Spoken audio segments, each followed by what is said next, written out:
not smart? You know, is that the dumb city and we're working towards a smart city? Is it a traditional city and we're moving towards a smart city?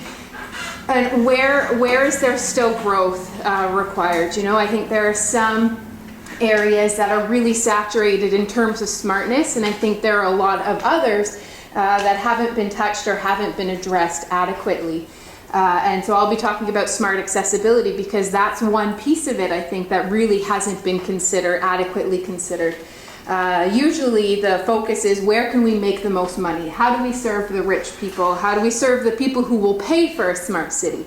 And I really think it's my job as an academic to refocus the conversation, and it's been said already, but building a smart city for everybody. And I had a really, kind of more anecdotally, I had a really interesting kind of introduction to smart cities in Calgary, although I probably shouldn't throw my new city under the bus. But this isn't, how far is this video going to go, Drew?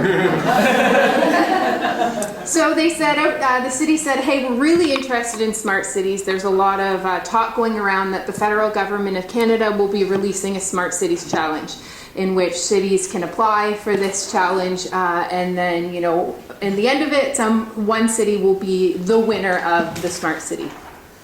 Calgary really wants to make a bid for this, so they kind of gathered a few people at the university who do smart cities things, a lot of engineers actually and computer scientists. They sat us down with the IT department and the smart cities manager at the city, and they said, and the first, I don't know, hour of the presentation is we have this network here and we've set up this network and we have low RAN and high RAN and in between RAN. I have no idea what these things are at all. They have just censored the city like crazy, and they're like, so what do you guys want to do with it? This isn't how we build a smart city. We don't decide, you know, to network everything and to censor everything and to measure everything and then be like, hey, can we do something cool with it? I really think smart cities, the focus of smart cities must be on what is the value? What is the value to us as citizens? Not just the value to kind of the rich who can pay for it, but to everybody. What is the value to the environment and reducing the environmental impact of our really intense cities? I mean, we have so many people living in cities. It is essential moving forward to make them, reduce the impact of them on the environment. And smart cities could be an option for that, but I think they really need to be adequately thought through.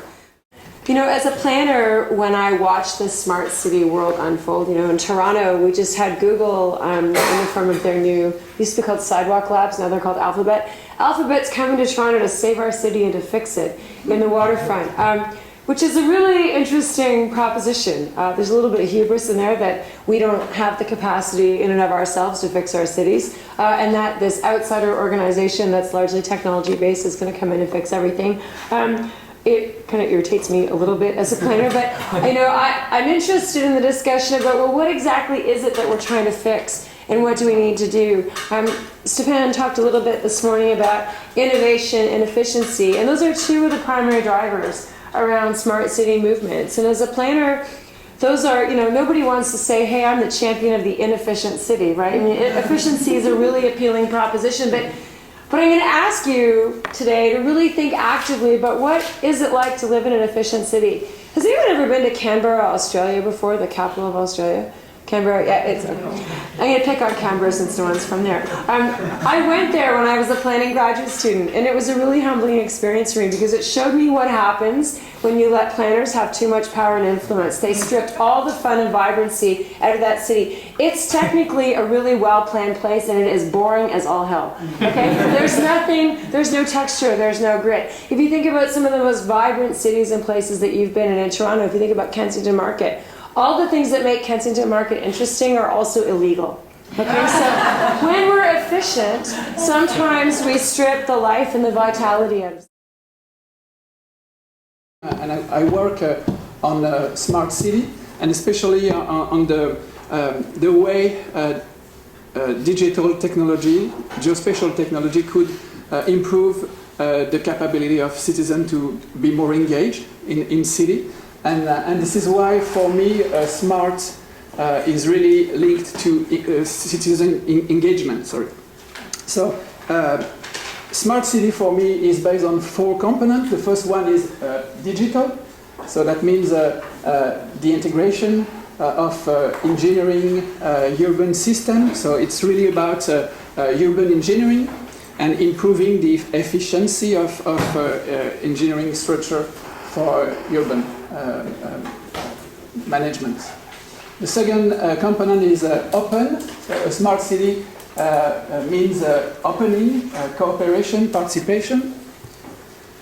The third one is this idea of shrewd or foxy city, or something like that. You know? So it's the idea of being able to giving answer for different issues based on the use of sensing, learning, sharing, and this is the component where citizen engagement is really, really important. So I'm in charge of open data at the City of Montreal, part of the Smart and Digital City Office. I will give you my personal point of view. So it's not in opposition with what we are doing in the City of Montreal, but I will go a bit further. So you will have my point of view both as an insider of the City of Montreal, but also as someone who was previously an outsider, both as an activist and as a consultant.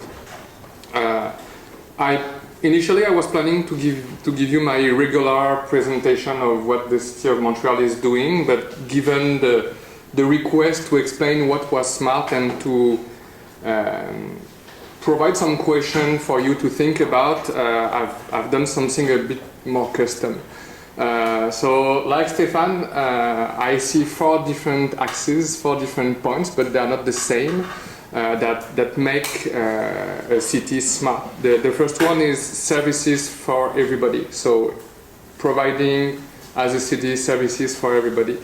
The second one is democratic process, and with that I'll put citizen engagement, accountability and transparency. And some people could argue that they are different, but for the sake of simplicity I put them together today. Optimization and efficiency of how the public body is working. And the last one is economic development. Each of those different axes has its own internal tension, but mainly, and the most important issue for smart cities is that together they are forming some tensions, and that's what makes smart difficult. The City of Montreal, the action plan of the City of Montreal is mainly focused on services for all. So that was the initial focal point. If you have time or if you have done it before, the action plan is available online, but it's really... Teach in the Faculty of Law. My background is in law, and so, of course, when lawyers approach anything, they start to pick it apart as opposed to build it up. Anyway, that's fine. So that's what I do. And so, the theme of smart cities, just cities, is a really interesting one because it takes, on the one hand, this technological construct and pairs it with the idea of justice, and a very good fit for what lawyers do. We were asked to think about the question of what does smart cities mean to me? And from my perspective and from my approach to the research, I want to think of smart cities as sensor-laden cities. And so you can see it's a very different definition from what other people have provided and sort of conceptualizing or thinking about it. Because to a large extent, the idea of the smart city is a city that is collecting data, and collecting data in a variety of different ways for a variety of different purposes. And ideally, those purposes are going to be ones that enhance citizen lives and improve citizen lives. But I think that from a legal perspective, it's important to look at that collection of data and to interrogate it, to question it, to think about what that means, how it's being done. And the other piece that lawyers tend to look at is how do you construct things? How are things arranged behind the scenes? So there's certainly a governance piece as well, and some of the other presenters have talked about smart cities as inclusive, as open, as involving citizen engagement, and all of those are governance issues, and those are ones that are of interest to law as well. How do you make decisions around what technologies to implement within the city? How do you structure those? And so there's that governance piece. So in terms of smart cities, in my own research, I think one of the things that I've noticed is there's a lot of different ways in which smart cities come into being, and ideally they should be this planned and thought through, cohesive set of decisions to implement certain technologies and to do it in a certain way to achieve particular ends. I think in practice it sometimes happens in a much more piecemeal fashion, where something has to be done. Somebody is selling technology that will offer particular solutions. It seems like a good idea. Sometimes there are cost benefits associated with going that particular route, and sometimes those cost benefits are tied to data. So I'll talk a little bit about that as well. I come at the smart city in a couple ways. When I think of it, I think of it through two, I guess, not quite complementary lenses. I think of it both from a personal side and from a research side, and they don't always mesh. I'll give you an example of when I first thought of some of the concepts of smart city from a personal side. About 4 years ago, I was working on revisions to a paper that had to be in by midnight. It might not surprise anyone here who knows me that at about 11 I was still going, and my router died at home. And I live in a small town, so I'm away from the university, the smarter center. So I went out with my laptop, and my quest was to drive up and down the street and find somebody's network that didn't have any security, so I could send my finished revisions in. If you're ever in New Hamburg, you can go near the bakery. downtown or the public library. It may have changed since then. I haven't done a new survey, so I have to start a new data gathering expedition there. So from a personal perspective, it really was about capabilities and affordances. What does this technology let me do? And that carries over also from the research side. The research side, I'm interested in the smart city for a number of reasons. I've got a sort of long-standing interest in how all of us interact with each other and try and solve some really tough problems.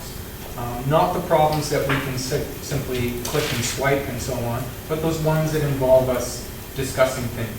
They're the wicked problems that was mentioned earlier. They're the ones that are tough to define and so on. So I see the smart city as contributing to our abilities to do that, providing new channels for us to communicate with each other, to share information, to access resources.